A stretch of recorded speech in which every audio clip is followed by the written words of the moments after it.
Good morning friends. जैसे कि आप सबको मालूम है कि हम पॉलिटी का जो प्रेसिडेंट का चैप्टर था, यूनियन गवर्नमेंट, जो हमारे पार्ट 5 में आता है, उसको हम कवर कर रहे थे। उसमें हमने प्रेसिडेंट के बारे में, जो प्रेसिडेंट के इलेक्शंस, प्रेसिडेंट के रिलेटेड जितने भी आर्टिकल्स एंड जो उसकी टर्म, उसकी कंडीशंस, ऑफिस, वो सब हमने कवर कर लिया था। साथ साथ हमने क्या कवर किया था कि उसकी जो पावर्स हैं, जो उसके फंक्शंस हैं प्रेसिडेंट के, वो कौन कौन से होते हैं। तो हमने उसमें क्या executive powers and legislative power, जो लास्ट हमने वीडियो डाली है उसमें कवर कर ली थी। आज जो हम करेंगे, जो फर्दर उसकी जो रह गई जो पावर्स हैं, जैसे कि हमारी फाइनेंशियल पावर्स, जो judicial power, diplomatic power, military power, emergency power जो प्रेसिडेंट की होती हैं, उसके बारे में डिस्कस करेंगे। फर्स्ट ऑफ ऑल, आप सबको, अगर आप फर्स्ट टाइम इस चैनल पे आए हैं, प्लीज आप जो हमने पॉलिटी स्टार्टिंग से की है आप वहीं से करें, तभी आपको ये जो कंसेप्ट है, जो प्रेसिडेंट का जो चैप्टर है, वो अच्छे से कवर होगा, क्योंकि मोस्ट इंपॉर्टेंट चैप्टर है। क्योंकि इस साल क्या हुआ है, प्रेसिडेंट के इलेक्शंस भी हुए हैं एंड वाइस प्रेसिडेंट के भी इलेक्शन, तो मोस्ट चांसेस बनते हैं इसके ऊपर से क्वेश्चन बनने के। तो होप आप अंडरस्टैंड करते होंगे। सबसे पहले हम थोड़ी सी एक रिवीजन कर लेते हैं जो जो इसके रिलेटेड आर्टिकल्स हैं उसके बारे में, ठीक है। तो सबसे पहले जो आर्टिकल बनता है, वो आर्टिकल क्या बनता है कि इंडिया का एक प्रेसिडेंट होगा, प्रेसिडेंट ऑफ इंडिया, ठीक है। तो उसका जो आर्टिकल है वो कौन सा है, 52। मैं आप यहाँ पे आपको मेंशन कर रहा हूँ कि जो 52 आर्टिकल है वो क्या है कि प्रेसिडेंट ऑफ इंडिया की, प्रेसिडेंट ऑफ इंडिया, ठीक है, इंडिया का एक प्रेसिडेंट होगा। 52 आर्टिकल बोलता है। जो इसके मोस्ट इंपॉर्टेंट क्वेश्चंस होंगे, मैं हम उसी को जो आर्टिकल्स होंगे उसी को डिस्कस करेंगे। मोस्ट इंपॉर्टेंट 52 है। उसके बाद इलेक्शंस, 54 आर्टिकल क्या बोलता है कि इलेक्शंस ऑफ प्रेसिडेंट, ठीक है, इलेक्शंस ऑफ प्रेसिडेंट, जो अभी इलेक्शंस हुए हैं उसके बारे में, इलेक्शन ऑफ प्रेसिडेंट, ठीक है जी। इसके बारे में कौन सा आर्टिकल, 54। 55 आर्टिकल क्या बोलता है, manner, manner and process, process of for the election of president, ठीक है। इलेक्शन कैसे होंगे, जो प्रेसिडेंट के इलेक्शंस हैं उसका मैनर क्या होगा, उसके बारे में डिस्कस कौन सा आर्टिकल करता है, 55 आर्टिकल।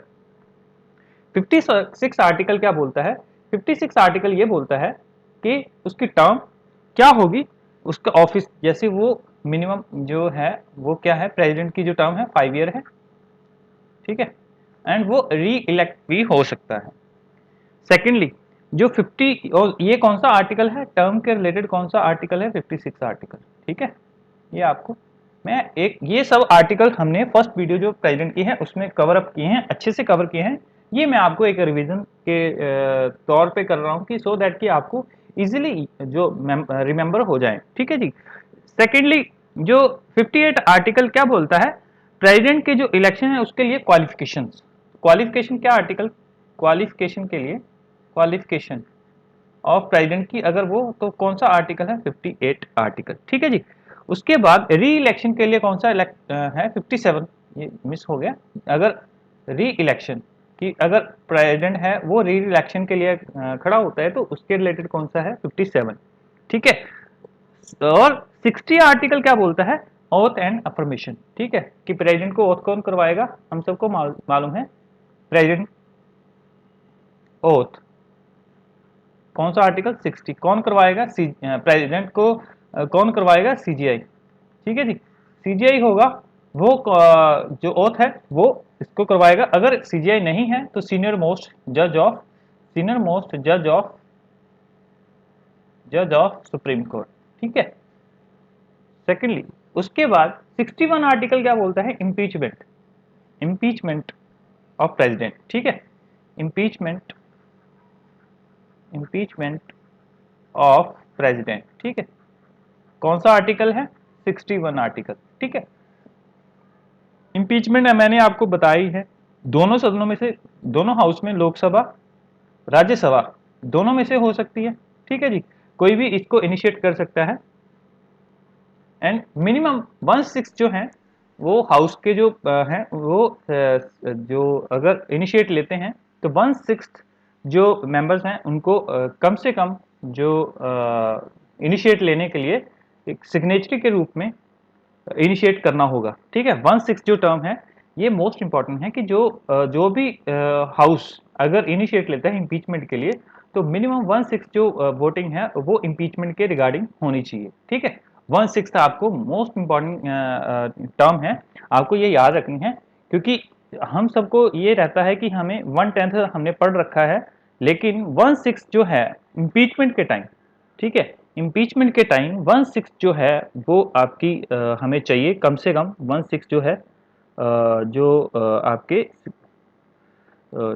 साइन करने चाहिए। ठीक है, तो आई थिंक मैं थोड़ा सा रॉन्ग हूँ, यहाँ पे 1/4 मेंबर्स हैं, सॉरी 1/6 नहीं है 1/4। ठीक है, 1/4 मिनिमम मेंबर्स, आप इसको करेक्ट कर ले कि वो कोई भी हाउस इसको कर सकता है, बट 1/4 जो मेंबर हैं उस हाउस के वो क्या साइन करेंगे तभी वो जो है अप्रूव मानी जाएगी इम्पीचमेंट का जो प्रोसेस है उसको।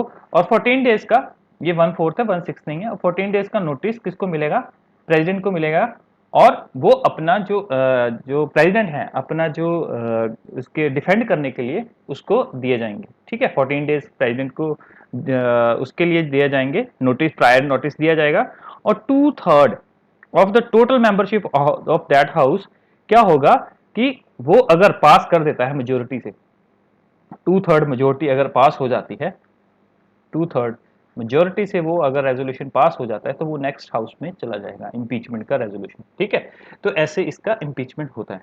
ठीक है, ऐसे ही हमने क्या किया था, अगर इन केस कि अगर प्रेसिडेंट की वेकेंट हो जाती है सीट, तो उस केस में क्या होगा, अगर प्रेसिडेंट की वेकेंट कैसे हो सकती है, रिमूवल के कारण, डेथ के कारण, ठीक है, या रेजिग्नेशन के कारण। अगर प्रेसिडेंट अपना जो सीट है वो वेकेंट हो जाती है उस सीट में वाइस प्रेसिडेंट क्या करेगा, vice president as a president का काम करेगा।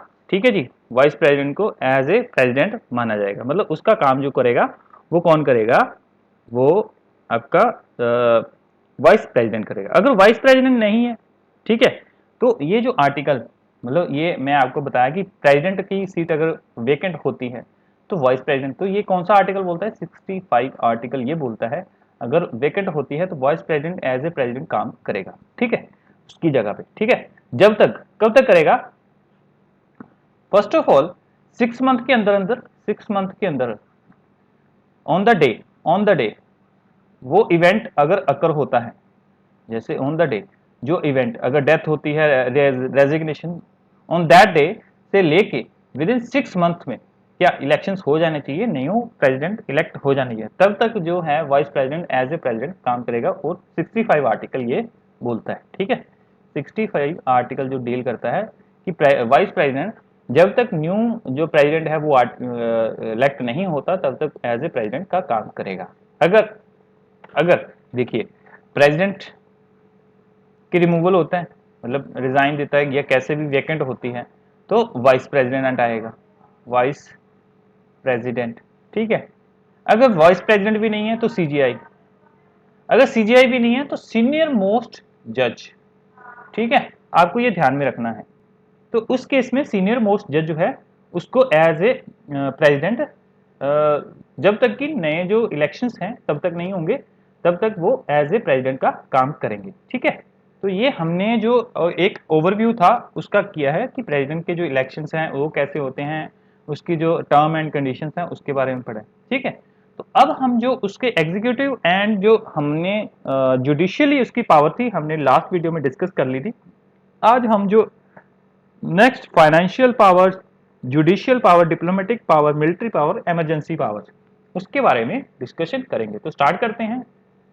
First of all financial power, financial power के रिगार्डिंग जो प्रेसिडेंट है उसके पास कौन कौन सी पावर है। First of all money bill, आप सबको मालूम है जो मनी बिल है वो क्या only introduce in the parliament with his approval, मतलब जो प्रेसिडेंट है अगर उसकी अप्रूवल होगी तभी तो मनी बिल को इंट्रोड्यूस किया जाता है, और इसको कहाँ पे यूज, ओनली लोकसभा में, ओनली लोकसभा में। ठीक है, आपको ये भी याद रखना है कि लोकसभा में मनी बिल को ओनली लोकसभा में ही इंट्रोड्यूस किया जा सकता है, राज्यसभा में नहीं किया जा सकता। और इसके लिए प्रायर जो प्रेसिडेंट है उसकी परमिशन चाहिए होती है मनी बिल के लिए, ठीक है। तो आपको ये ध्यान में रखना है, मनी बिल के लिए प्रेसिडेंट की प्रायर जो है वो हमें अप्रूवल चाहिए होती है। और जो मनी बिल है उसका आर्टिकल कौन सा है, 110, ये भी आपको ध्यान में रखना है। 110 आर्टिकल क्या डील करता है, मनी बिल के रिगार्डिंग डील करता है। हम जब मनी बिल के बारे में काफी डिटेल में पढ़ेंगे, जब बिल्स की जो चैप्टर आएगा उसमें हम इसको अच्छे से पढ़ेंगे। अभी के लिए आपको ये मालूम होना चाहिए 110 जो आर्टिकल है वो डील करता है किसके साथ, मनी बिल के साथ। और ये ओनली लोकसभा में इंट्रोड्यूस होता है और प्रायर अप्रूवल, प्रेसिडेंट की अप्रूवल इसको मतलब इंट्रोड्यूस करने से पहले प्रायर जो हमें अप्रूवल की जरूरत होती है, ठीक है, मनी बिल की। और मनी बिल जो है उसको मनी बिल कौन बताता है कि ये मनी बिल है, तो लोकसभा का स्पीकर, लोकसभा का जो स्पीकर है वो बताता है कि मनी बिल ये जो है उसको डिफाइन करता है कि ये एक मनी बिल है, ठीक है। अगर लोकसभा का जो स्पीकर है वो नहीं बताता है तो ये मनी बिल नहीं माना जाएगा। लोक स्पीकर ही इसको डिफाइन करता है कि मनी बिल 110 आर्टिकल के अंडर आता है, ठीक है। उसके बाद ही arrange for the annual financial statement laid down before parliament के आगे जो एनुअल बजट होता है, फाइनेंशियल स्टेटमेंट हमने आपको बताया एक आर्टिकल 112 फाइनेंशियल जो है 11 आर्टिकल 112 जो है वो किससे रिलेटेड है, बजट, यूनियन बजट। बजट को क्या बोला जाता है, एनुअल फाइनेंशियल स्टेटमेंट। बजट का कोई भी नाम ऐसा सच एज हमारे कॉन्स्टिट्यूशन में नहीं है, एनुअल फाइनेंशियल स्टेटमेंट कहा जाता है। तो 112 जो आर्टिकल है वो किससे डील करता है, वो डील करता है हमारी एनुअल फाइनेंशियल स्टेटमेंट से, ठीक है। थर्ड क्या है, no grant request can be made unless the he recommend. जो ग्रांट्स हम किसी के लिए अगर ग्रांट रिक्वेस्ट होती है वो हमें कौन रेकमेंड करता है, प्रेसिडेंट। उसके रिकमेंडेशन के बिना हम ग्रांट एलोकेट नहीं कर सकते, ठीक है। ये आपको ध्यान रखना है, ये आपको ध्यान रखना है, ठीक है। He can make advance for the contingency fund to cover any, अगर कंटीजेंसी जो सिचुएशन है, कंटीजेंसी फंड्स मैंने आपको बताया कंसोलिडेट फंड होते हैं और कंटीजेंस फंड होते हैं। कंसोलिडेट फंड जो है वो कौन सा होता है, 266 आर्टिकल होता है। और जो कंटीजेंसी कंटीजेंसी है फंड जो होता है उसके साथ कौन सा, 267, ठीक है। ये आपको ध्यान में रखने हैं, आर्टिकल में आपको साथ साथ में करवाना जब ये कंटीजेंसी और कंसोलिडेट फंड जो है जब आएंगे हम इसको भी पढ़ेंगे। लेकिन अभी के लिए आपको ये आर्टिकल्स मालूम होने चाहिए। जो कंटीजेंसी है वो 267 है, 266 डील करता है जो हमारा कंसोलिडेट फंड है, ठीक है जी। तो इन दोनों में क्या डिफरेंस होता है मैं वो भी आपको बताऊंगा। कंटीजेंसी है इमरजेंसी सिचुएशन के लिए जो फंड होता है उसको हम जैसे कि कहीं भी फोर्सिंग, जैसे आपके सुनामी आ गई या फिर अर्थक्वेक आ गए, तो हमें जैसे कोरोना आ गया, तो ये क्या है, हमें कंटीजेंस मतलब अचानक जो आने वाली आपदा के लिए उसको निपटने के लिए जो फंड की यूज होता है वो कंटीजेंस फंड होता है, ठीक है। अनफोर एक्सपेंसेस, अनफोर्सिंग, हमें मालूम नहीं है एक्सपेंसेस हो जाएंगे लेकिन वो हो जाते हैं। मतलब हम फ्यूचर को प्रिडिक्ट नहीं कर सकते कि कौन सा जो एक्सपेंस है वो कब अकर होगा। मतलब हम प्रिडिक्ट नहीं कर सकते सुनामी किस दिन आएगी, क्या हमारी वो जैसे अर्थक्वेक है या सुनामी है, हमें नहीं मालूम है कि कब क्या होगा।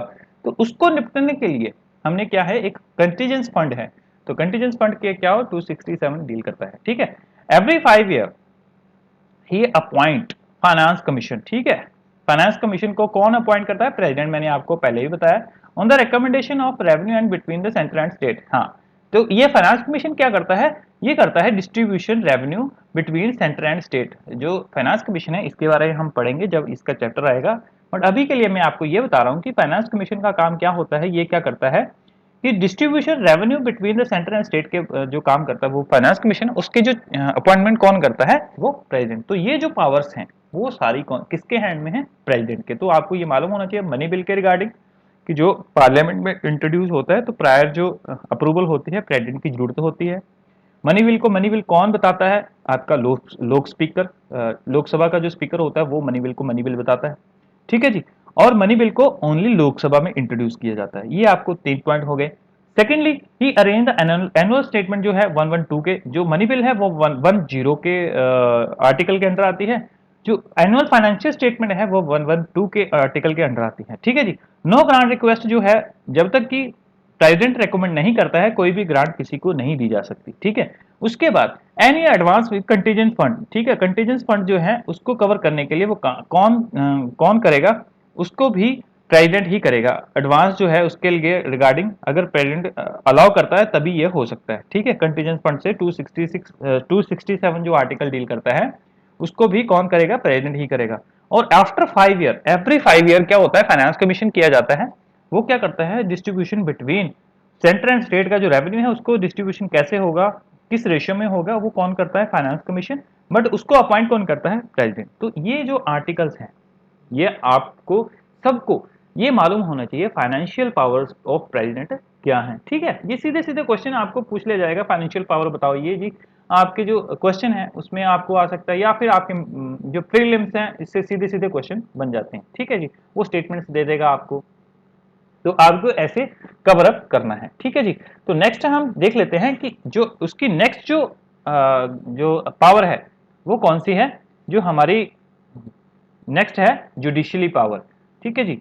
तो हम नेक्स्ट में आपको बता देता हूं, नेक्स्ट है जुडिशियल पावर, ठीक है। जुडिशियल पावर, जो प्रेसिडेंट की जुडिशियल पावर क्या क्या है वो आपको बताते हैं, ठीक है जी। फर्स्ट ऑफ ऑल 72 आर्टिकल, ठीक है जी। 72 आर्टिकल क्या बोलता है कि president grant a pardon to the person who have been tried to convicted any offence, कि कोई भी पर्सन अगर किसी से मतलब कोई भी कन्विक्टेड है, मतलब कोई मुजरिम है, किसी ने गलत काम किए हैं, कोई मतलब वो जेल में है, तो उसको ग्रांट पार्डन मतलब माफी देने का हक भी जो है वो किसके हाथ में है, प्रेसिडेंट के हाथ में। प्रेसिडेंट उसको कम सजा भी कर सकता है, उसकी सजा को माफ भी कर सकता है। ये सब पावर कौन से आर्टिकल के अंदर है, 72। और ये जुडिशियली पावर है किसकी है, प्रेसिडेंट की, कि किसी को भी वो किसी भी क्रिमिनल को जो जेल के अंदर है, या फिर किसी को जैसे फांसी होने वाली है, अगर वो प्रेसिडेंट के आगे रिक्वेस्ट करता है और प्रेसिडेंट उसके रिकॉर्ड को देखकर वो उसको अगर माफ कर देता है, उसकी सजा को कम कर देता है, या फिर उसकी सजा को लाइक कर देता है, वो सारी पावर्स, इसके बारे में भी हम जो आर्टिकल्स हैं वो आगे हम पढ़ेंगे। अभी के लिए मैं जुडिशियल पावर क्या है वो आपको बता रहा हूं, ठीक है जी। उसके बाद pardon power of request independent judiciary, it is a executive power, ठीक है, it is a executive, but the president while executive exercise this power does not sit as a court of appeal, ठीक है जी। ये आपको ध्यान में रखना है। Article 60 has president of oath which has must be protect and safeguard defend the constitution and law, ठीक है। आर्टिकल 60 क्या बोलता है कि जो सेक्शन 60 है, प्रेसिडेंट की जो ओथ है, we state that the president must protect safeguard of defend, मतलब जो हमारा प्रेसिडेंट है वो क्या करेगा, वो हमारे आर्टिकल जो कॉन्स्टिट्यूशन एंड लॉ है, इंडिया के जो लॉ हैं उनको क्या करेगा, प्रोटेक्ट करेगा, ठीक है। प्रेसिडेंट क्या करेगा, प्रोटेक्ट करेगा, सेफगार्ड करेगा एंड डिफेंड करेगा, ठीक है जी। तो ये काम भी किसका है, ये जब वो ओथ लेता है, 60 में क्या है हमारी ओथ है ना, तो वो ओथ क्या लेता है कि मैं जो संविधान है उसके लॉ और कॉन्स्टिट्यूशन है उसकी रक्षा करूंगा, उसको प्रोटेक्ट करूंगा, सेफगार्ड और डिफेंड करूंगा, ठीक है।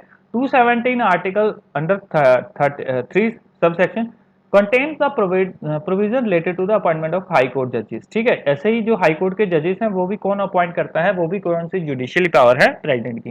143 आर्टिकल क्या बोलता है कि जो कॉन्स्टिट्यूशन का जो आर्टिकल है कि प्रेसिडेंट ओपिनियन ले सकता है, किसकी कंसल्टेशन कर सकता है, सुप्रीम कोर्ट के, तो वो कौन सा आर्टिकल, 143 आर्टिकल, तो वो भी कौन सी जुडिशियल पावर है। तो आपको ये बताया गया कि जो 72 है वो पार्डन पावर है, ठीक है। पार्डन पावर जब वो लेता है वो तो इंडिपेंडेंट जुडिशरी है, ठीक है जी, ये आपको ध्यान में रखना है। उसके बाद जो आर्टिकल 60 क्या बोलता है कि वो जो ऑथ लेता है, प्रेसिडेंट जो ओथ लेता है वो क्या ऑथ लेता है कि मैं क्या करूंगा, इंडिया का जो लॉ है या फिर इंडिया का जो कॉन्स्टिट्यूशन है उसको मैं डिफेंड करूंगा, उसकी सेफ्टी रखूंगा, उसको प्रोटेक्ट करूंगा।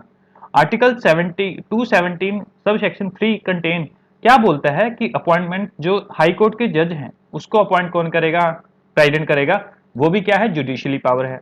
आर्टिकल 143 क्या बोलता है कि जो प्रेसिडेंट है वो ओपिनियन लेगा सुप्रीम कोर्ट का, तो ये भी कौन सी पावर है, जुडिशियल पावर है प्रेसिडेंट की, ठीक है। होप सो आपको ये समझ आया होगा।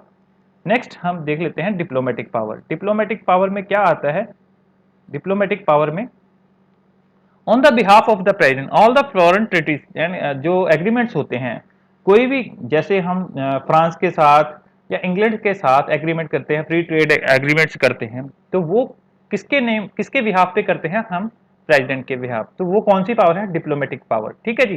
तो next level conduct by the prime minister, जो ये कंडक्ट होता है वो प्राइम मिनिस्टर के द्वारा या कैबिनेट के द्वारा, बट अगेन वही बात है कि ये क्या है, ये on the behalf of president होते हैं, बट ये कौन सी पावर है? Diplomatic power. ठीक है। उसके बाद president of India representative of international forum of affair and primarily ceremonial. ठीक है जी। उसके बाद क्या होता है कि कोई भी रिप्रेजेंटेशन इंटरनेशनल फोरम की करनी है या अफेयर्स की करनी है, वो कौन करेगा? प्रेसिडेंट करेगा। President may also send and receive diplomats and for Indian foreign services also. ठीक है जी। कोई भी डिप्लोमेट्स हैं या कुछ भी है, वो कौन रिसीव करेगा? प्रेसिडेंट ही करेगा। और प्रेसिडेंट जो है इंडिया का फर्स्ट सिटीजन है, ये मैंने आपको बताया, ये भी कौन सी पावर है? डिप्लोमेटिक पावर है। ये सब आपको मालूम होना चाहिए, क्योंकि ये जो क्वेश्चन है ये सीधे सीधे क्वेश्चन बन जाते हैं। वो आपको तीन जो आपके जैसे ऑब्जेक्टिव टाइप है उसमें तीन जो स्टेटमेंट्स हैं वो आपको डिप्लोमेटिक की दे देगा और एक फाइनेंशियल की दे देगा या फिर एग्जीक्यूटिव की। आपको ये बोलेगा कि आप ये बताइए इसमें से डिप्लोमेटिक पावर कौन सी है। तो आपको अगर जितनी भी उसकी पावर्स हैं, डिप्लोमेटिक पावर्स हैं, और उसको जो एग्जीक्यूटिव पावर है उनको अगर डिफरेंशिएट करना आता है तभी आप कर सकते हैं, अदरवाइज आप इसमें डिफरेंशिएट नहीं कर सकते। ठीक है। उसके बाद मिलिट्री पावर जो है, प्रेसिडेंट की जो मिलिट्री पावर है उसके बारे में फर्स्ट है, जो president of supreme commander of Indian जो इंडियन आर्म फोर्स है उसका सुप्रीम कमांडर कौन होता है? प्रेसिडेंट। तो ये मिलिट्री पावर है। ठीक है जी। President can declare the war and conclude the peace. ठीक है जी। वॉर को जो डिक्लेयर करना है वो कौन करता है? प्रेसिडेंट। ठीक है। On the advice of union council minister headed by the, मतलब एडवाइस कौन करता है ये आपको ध्यान में रखना है। एडवाइस कौन करता है? ये करती है प्राइम मिनिस्टर। लेकिन जो डिक्लेयर कौन करता है, वॉर को डिक्लेयर करना या पीस को डिक्लेयर करना, वो कौन करता है? प्रेसिडेंट करता है। ठीक है जी। All the important treaties and contract are made on the, मैंने आपको बता ही दिया। ठीक है। ऑल द जो मिलिट्री के या कुछ भी अकॉर्ड्स होते हैं या फिर जो भी उनके कॉन्ट्रैक्ट्स होते हैं, ट्रीटीज होती हैं किसी और देश के साथ, तो वो कौन से किसके नेम पे होती हैं? प्रेसिडेंट के नेम से होती हैं। वो he also appoint the chief of the service of the arm. ठीक है। जितने भी चीफ हैं, जैसे आर्मी का चीफ होगा, नेवी का चीफ होगा, वो कौन अपॉइंट करेगा? वो भी प्रेसिडेंट करेगा। He also Article 72 that pardoning power of the president, the president power pardon respite of punishment, मतलब ये जो है जैसे रिस्पाइट, मैंने ये आर्टिकल जो 72 है इसके बारे में हम एक अलग से वीडियो बनाएंगे, क्योंकि इसमें क्या है, रिस्पाइट मतलब पनिशमेंट को कम कर देना, रिमिट कर देना, कम्यूट कर देना, उसकी जो पनिशमेंट है उसको कैसे कम करना, कौन सी है जो मतलब कौन सी जो ऐसी सजा है उसको कौन सी सजा में कन्वर्ट करना, उसके बारे में पूरा हम एक जो वीडियो बनाएंगे आर्टिकल 72 के ऊपर। ठीक है। तो उसमें हम अच्छे से डिस्कशन करेंगे। अभी के लिए मैं आपको यही कि 72 आर्टिकल पार्डन के रिगार्डिंग है कि पावर जो है वो प्रेसिडेंट के हाथ में होती है। ठीक है जी। आर्टिकल जो है नेक्स्ट हम कर लेते हैं कोर्ट मार्शल। ठीक है। Of judicial adjustment of the offence committed by the armed forces, जो कोर्ट मार्शल भी होता है against the any law, military law, to punish and sentence given to the matter of which is to power where the death and sentence awarded to the committed। ठीक है जी। तो court martial भी है, जो भी है तो committed by the arm service, वो भी कौन करता है, और पनिशमेंट को है वो भी आपका प्रेसिडेंट ही करता है। ठीक है जी। तो ये सब जो है पावर्स हैं, ये कौन सी पावर्स है? ये है मिलिट्री पावर्स। ठीक है जी। किसकी है? प्रेसिडेंट की। नेक्स्ट हम ये देख लेते हैं कि जितने भी जो पावर्स हैं, हम यहां पे क्या कंक्लूड कर सकते हैं कि जो प्रेसिडेंट है, प्रेसिडेंट काफी, जो हमारा एक तो चीफ कमांडर है, मैंने आपको सुप्रीम कमांडर कौन है? अपना प्रेसिडेंट है। और जो प्रेसिडेंट है ऑन द, जो उसका नाम है, उसके नाम पे काफी, क्योंकि हमारा फर्स्ट जो सिटीजन है वो कौन है? प्रेसिडेंट है। तो मैंने यहाँ पे आपको सारी जो भी उसकी पावर्स है उसके बारे में अच्छे से डिटेल से किया है।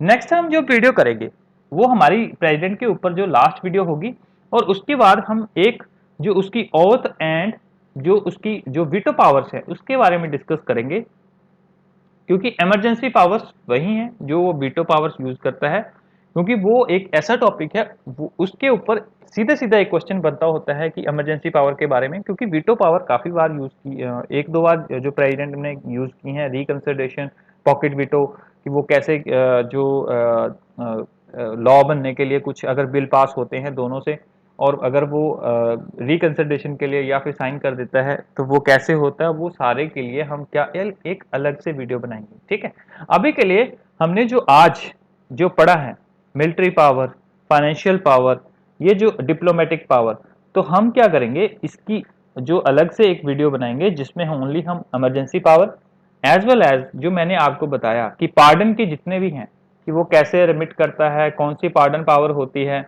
उसके बारे में क्या डिस्कशन होती है, जो उसकी वीटो पावर्स हैं, कौन कौन सी एब्सोल्यूट वीटो है, सस्पेंसिव वीटो है, पॉकेट वीटो है, उसके बारे में पढ़ेंगे। क्योंकि ये भी एक लेंथी जो उसका जो आर्टिकल्स हैं, ये जो वीडियो है काफ़ी लंबी बन जाती हैं, इसलिए मैं चाहता हूँ हम टॉपिक वाइज इन सबको कवर अप करें सो दैट कि हम डेप्थ में इनको पढ़ सके। ठीक है, होप आप अंडरस्टैंड कर रहे होंगे। अगर आपको अच्छा लग रहा है प्लीज लाइक एंड सब्सक्राइब।